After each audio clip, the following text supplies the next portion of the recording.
বাঙালি জাতি যেসব কীর্তিমান সন্তানকে নিয়ে গর্ব করতে পারে, আলী আহমদ চুনকা তাদের অন্যতম। সব্যসাচী ঘরানার এ কর্মবীর মানুষটি জীবনের প্রতিটি কাজে রেখেছেন অসাধারণ অবদান। জীবনের প্রথম দিক থেকেই তিনি রাজপথের লড়াকু সৈনিক হিসাবে কাজ শুরু করেন। ঢাকা শহরের কাছের নগরী হওয়ায় নারায়ণগঞ্জে আন্দোলন সংগ্রাম ছিল প্রতিদিনের কাজ। 1948 সাল থেকে তিনি রাজনৈতিক কার্যক্রম শুরু করেন। এক পর্যায়ে শ্রমিক সমাজের দাবি আদায় সংগ্রামে যোগ দেন। নারায়ণগঞ্জের শিল্প কারখানা, বন্দর, খেটে খাওয়া শ্রমিক, দিনমজুর, অল্প আয়ের জনগোষ্ঠীকে নিয়ে জেলার সর্বত্র সংগ্রামে অবতীর্ণ হন। তার জন্ম 1934 সালের 16 ডিসেম্বর নারায়ণগঞ্জের একটি কৃষক পরিবারে। মেধাবী ও সাহসী চুনকা খুব অল্প বয়স থেকেই সমাজকর্ম ও রাজনীতিতে জড়িয়ে যান। ছাত্র জীবনেই 50-এর দশকের শুরুতে তিনি দেশমাতৃকার স্বাধীনতার জন্য রাজপথের সংগ্রামে নিজকে নিয়োজিত করেন।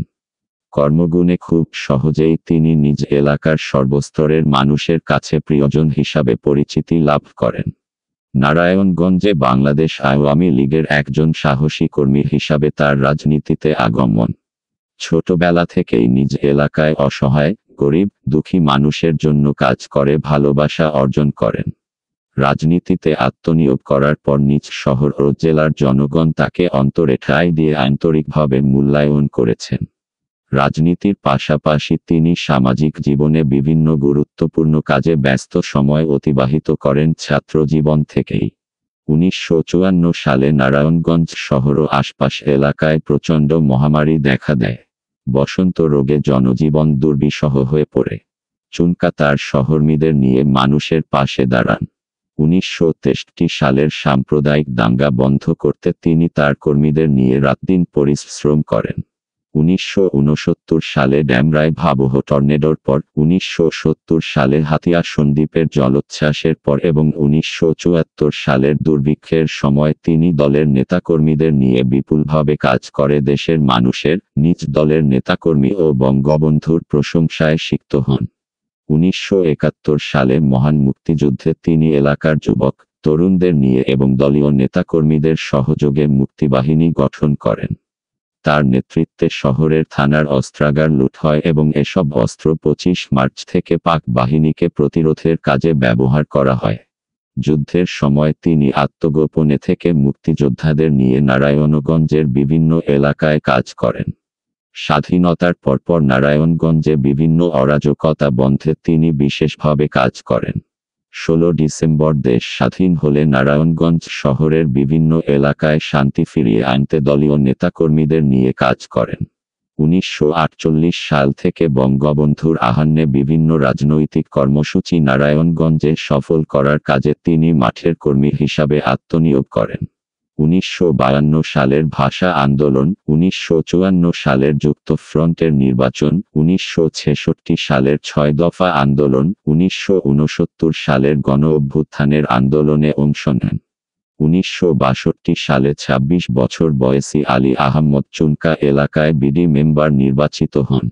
শুরু হয় রাজনীতিতে তার নতুন অধ্যায়। 60 দশকের প্রতিটি বছর গেছে তার স্বাধীনতা সংগ্রামের নানা কর্মকাণ্ডে।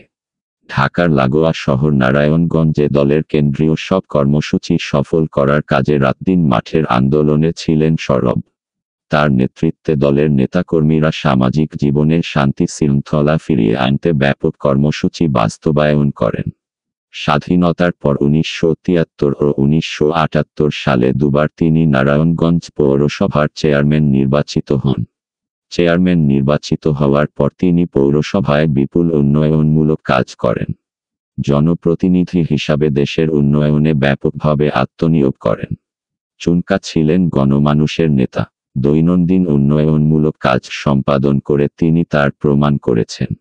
আওয়ামী লীগের রাজনীতির পাশাপাশি সমাজের বিভিন্ন অবহেলিত মানুষের দাবি আদায় আন্দোলনে থেকেছেন সদা ব্যস্ত। তিনি রাজস্তাগার সমিতি, নরসুন্দর সমিতি, নৌকা মাঝি সমিতি, মৎস্যজীবী সমবায় সমিতি, নারায়ণগঞ্জ পাট শ্রমিক সমিতি, জাহাজি শ্রমিক ইউনিয়ন সহ সমাজের বিভিন্ন শ্রমিক সংগঠনের সভাপতি ছিলেন। এসব সংগঠনের দাবি আদায় আন্দোলনে সারা বছর ব্যস্ত সময় অতিবাহিত করেন। সবসময় প্রান্তিক জনগোষ্ঠীর দাবি আদায়ে তিনি ছিলেন আপোষহীন। রাজপথই ছিল তার ঠিকানা। তিনি সমাজের বিভিন্ন শ্রেণী পেশার মানুষের অধিকার বাস্তবায়নে ছিলেন সোচ্চার। নিজ এলাকার বঞ্চিত, অবহেলিত, শোষিত মানুষের সঙ্গে একাত্ম হয়ে কাজ করেছেন। তার দিনের কাজ শুরু হতো ভোরে রাজপথে কাজ করা কুলি মজুরদের কাজের তদারকির মাধ্যমে। তাদের সঙ্গে আন্তরিক ও প্রাণবন্ত ব্যবহার করতেন। ওদের সুখ দুঃখের খবরাখবর রাখতেন। ফলে এসব খেটে খাওয়া মানুষই হয়ে ওঠে তার পরম শক্তি, দেয় এগিয়ে চলার সাহস। কাজের ব্যাপারে আন্তরিকতা ও সুশাসক হওয়ার কারণে এলাকার মানুষের কাছে তিনি হয়ে ওঠেন খুবই প্রিয়জন। রাজনৈতিক ও প্রশাসনিক দায়িত্বের বাইরে জনসেবায় তিনি নজিরবিহীন অবদান রাখেন। সত্য ও ন্যায় বিষয়ে নিজেকে অবিচল রাখার কারণে এলাকায় হয়ে ওঠেন যোগ্য সামাজিক বিচারক। বিচার সভায় তার সুনাম ছিল অভাবনীয়। এ কারণে জনগণের ছিল তার প্রতি অসীম বিশ্বাস ও ভালোবাসা। দিনের অধিকাংশ সময় নিজ দলের এবং সমাজের নানাবিধ কাজেই অতিবাহিত করতেন। তার কাজের কোনো সীমা ছিল না। আর রাজনীতিতে সব দলের, সব পরিসরের মানুষের মাঝে গ্রহণযোগ্যতা অর্জন করেন। 1975 সালে জাতির পিতা বঙ্গবন্ধুকে হত্যার পর দলের সব নেতাকর্মী আত্মগোপনে চলে যান। প্রকাশ্যে রাজনীতি নিষিদ্ধ করা হয়।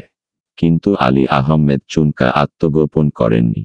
সামাজিক, সাংস্কৃতিক সংগঠনগুলোকে ঐক্যবদ্ধ করে প্রকাশ্যে রাজপথে প্রতিবাদী অনুষ্ঠানমালা পরিচালনায় কাজ করেন। এক পর্যায়ে তাকেও জেলে যেতে হয়। কবি, সাহিত্যিক, সাংস্কৃতিক অঙ্গনের কর্মীদের সাহস দিয়ে তাদের কাজ চালিয়ে জাতির পিতার হত্যার বিচারের দাবি জানানোর কাজে সহায়তা করেন। তিনি আজীবন সাংস্কৃতিক অঙ্গনের কর্মীদের সহায়তা করতেন বিভিন্নভাবে। তার বাড়ি ছিল সর্বস্তরের মানুষের জন্য একটি প্রিয় ঠিকানা। দিনের শুরু থেকে অনেক রাত পর্যন্ত তার বাসভবনে এলাকার মানুষের সমাগম ঘটত। এসব কাজের মধ্য দিয়ে তিনি সত্যিকার অর্থেই একজন জননেতা হিসাবে প্রতিষ্ঠা অর্জন করেন। রাজনীতিতে তার কোনো উচ্চাকাঙ্ক্ষা ছিল না। কাজ করার মাঝে তার ছিল বিপুল জনসেবার আনন্দ। রাজনীতির কাজের পাশাপাশি তিনি জনকল্যাণমূলক কাজের একজন অগ্রসেনানী হিসাবে নিজেকে প্রতিষ্ঠা করেন। তিনি নারায়ণগঞ্জ কেন্দ্রীয় শহীদ মিনার, নারায়ণগঞ্জ প্রেস ক্লাব, সুধীজন পাঠাগার, নারায়ণগঞ্জ কেন্দ্রীয় বাস টার্মিনালের জায়গা বরাদ্দ দেন। শহরের জামতলা ঈদগাহ মাঠ, লাঙ্গলবন্দ স্নানাগার, নারায়ণগঞ্জ হাই স্কুল, সোনারগাঁ জাদুঘর, জিমখানা মাঠ, পৌর পাঠাগার, চাষারা স্টেডিয়াম তিনি সংস্কার করেন। তারই পরিশ্রমে শহরের বিভিন্ন সামাজিক প্রতিষ্ঠানে আধুনিকতার ছোঁয়া লাগে। তিনি ছিলেন একজন কাবাডি খেলোয়াড়। খেলোয়াড় হিসাবে সুনাম ছিল তার। এ কারণে নিজ জেলায় বিভিন্ন খেলার মাঠ নির্মাণ ও সংস্কার করেছেন।